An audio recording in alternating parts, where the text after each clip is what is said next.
Hi guys, it's me, Diubix Salmoren. Tayo ngayon ay magtatry kumain ng durian. Ano bang amoy at lasa nito? Tara, let's go, samahan niyo ako. Ako na yata ang pinakamagandang lalaki sa mundo sa piling mo.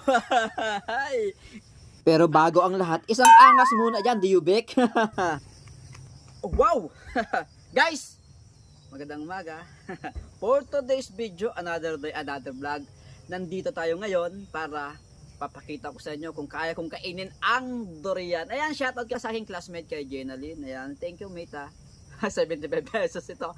Ayan guys, titikman natin yung durian. At heto nga guys, para matikman, malasahan, at kung ano ang magiging lasa ng durian, meron Ha! Simulan na ang laban.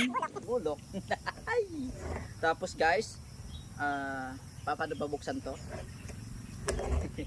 At dito nga, sisimulan ko ng pagbukas ng durian. At dito nga sa Oriental Mindoro, may mga tao pang hindi nakakatikim ng Katulad durian. ko, Kaya nakikirios ako, kaya titikman ko itong durian. Ay, ano ba talagang lasa nito?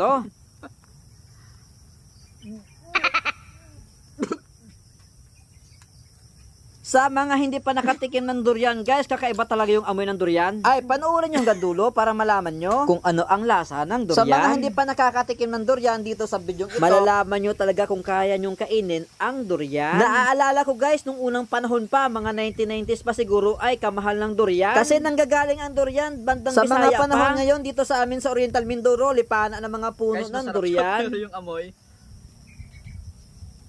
Sa mga hindi nakakaalam guys, sobrang sarap ng lasa ng durian. Sa unang amoy mo, parang nakakaalangan kainin ng durian at talagang napakatapang ang amoy nito.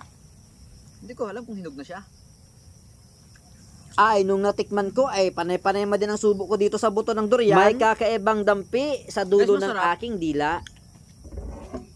Ano, parang lasang gata siya. Huwag nyo na lang amuyin pag kumain palaki ng durian. Pag kumain palaki ng durian, pigilan yung amoyin, lasahan nyo na Ay, lang. Talagang talagang sup-sup ko yung laman ng durian. Ang sarap pala talaga ni Re. Yung lasa niya guys ay parang yema na matamis na parang lasang gatas na may asukal.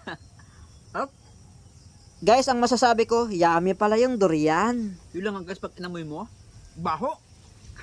Tuloy-tuloy lang ako sa pagngasap ng durian kasi napakatamis talaga nito. At hindi ko mapigilan panggigilan ang pagkain ng durian. Wow! Ang sarap-sarap.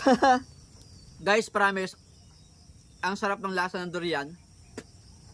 Yun na nga yung pagbukas ko, nakakaduwal. Pero pag kinain nyo guys, napakasarap. So guys, sa gustong